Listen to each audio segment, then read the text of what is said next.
Well, the Alhambra was built in 1913 and it first opened in 1914. Graves, Cumberland, who now run a number of cinemas and bingo halls in the county, ran it for over 50 years, from 1957 until Alan Towers took the leasehold in 2006. It's a nice old traditional cinema, of which there are very few left. I spent a lot of money on new carpeting, new seats, sound system I upgraded to a nice new digital sound system, and we did some redecorating as well. I don't think it made much money for any of them, but my dad, having worked here for over 20 years, couldn't bear to see the Alhambra shut just short of its centenary, so he took on a 5-year lease from Graves in 2012. At the end of the 5-year lease, both Graves Cumberland and I were in some doubt as to how we would proceed beyond that stage. After a few days' deliberation, they said, well, look, would you like to buy the building and take over the whole enterprise? The lease was coming up for renewal and he didn't want to commit to another 5 years.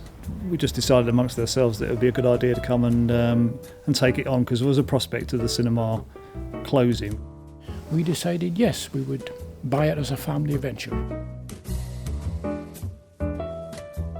It was in a bad state of repair and it needed to be redecorated. It was always obvious that the place could do with a bit more TLC. We just started with the most urgent things. The roof had been leaking, so we put a new roof on. The next year we got a TripAdvisor review saying I thought the ceiling was about to fall in on me in the balcony, so we got the ceiling repaired in the balcony.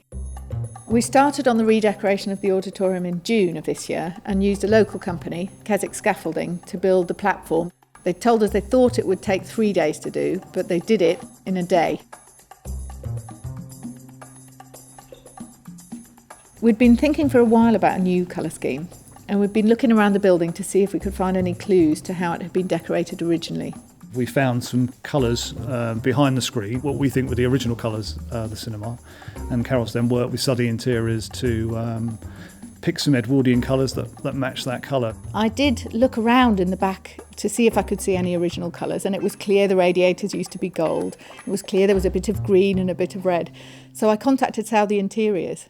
What we tried to do was make sure that the colours were appropriate to the time of the cinema, i.e. 1913, 1914, Edwardian. So I referred to various books that I have in my own library and looked at typical colour schemes for that period. You know, as a young boy, I came here with my mum, and if we'd behaved ourselves, we got to sit upstairs. So it's always been here, it's always been part of my life. Sophie did a lot of work on the research into Edwardian colours and the history of the cinema. We wanted to just enhance that, but also perhaps bring a little bit of modernisation to it. The creams and the greens, although they're not in vogue now, they have been historically, and they definitely were in Edwardian times, so it's very much a heritage scheme. It's not a fashion scheme. So hopefully Carol, I think she's pleased with it. She'll tell me. None of the painters we approached initially were willing to take on such a big job, and it was Saudi Interiors who introduced us to Tommy Collins because they knew about the work he'd been doing on Underscar Manor and at Lingholm. So we contacted him and he had no hesitation. As soon as he saw the building, he said, this would be a great project to do, and I'm up for it. We're going to do the ceiling first, that's the first phase, then we're going to do the balcony and the walls, and then we'll move on to stripping the radiators and the panels. Hopefully taking back to former glory.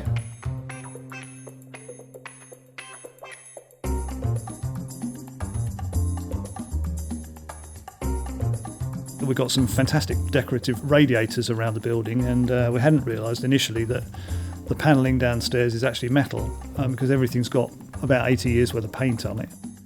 One of the most difficult things we're going to do is stripping the radiators and the ornate panels. It's going to be a task. We knew we could afford to paint the ceiling, but once we started looking at the whole of the auditorium and realised how much work and time it was going to take to strip the radiators and to expose the panels, that's when we realised there'd be no way we could do it. And I just thought this might be the sort of thing we could ask for help with. Carol, she's an ideas lady. She had the idea of a crowdfunding scheme whereby maybe we could encourage people to help us to restore some of the glory of some of the fittings in the interior. And I had seen other crowdfunding attempts in the past, so I looked around at various crowdfunder websites and thought, yeah, we can do this. And that turned out to be fantastically successful. We achieved the initial modest target within 2 weeks. and it went up to double that figure. So it'll make a fantastic difference to the impression inside. The stripping and the repainting of the radiators was the worst and most time-consuming job of the whole restoration. It became obvious that if we took the carpets back, it would be a bit quicker. Nobody had known about the original flooring that we found on the right-hand side of the auditorium. It seems to be original parquet vinyl tiles. There's lots of repairs, but there's whole chunks of it that are in really good condition, and it confirms to us that the colour choice was just right because it matches perfectly with the scheme that we've chosen.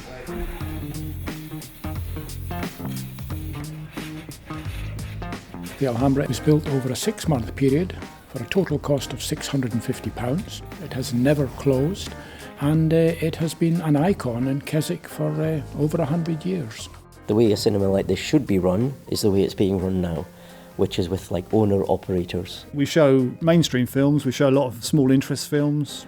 We've got state-of-the-art digital projection equipment here.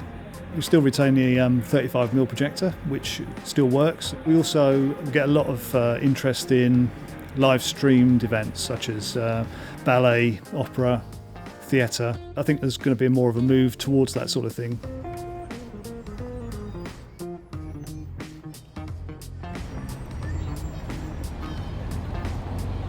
There's only 8 of us who work at the Alhambra, so we're a small, close-knit team. Alan and I are the newbies, but between them, the rest of the staff must have done over 50 years. We're so grateful for all the people who've supported our crowdfunding campaign. We just couldn't have envisaged that it would look as good as it does. It's just been amazing how much we've managed to achieve with the help of our community, and we are so thankful for that. The general history of our cinema is that it's always been on the brink of closure. It's just wonderful to be able to be here at a time when the story is not about closure, but instead about what can you do to help the cinema, and people have all rallied round. We really feel with a beautiful cinema, it's going to be able to be continuing for the next century at least.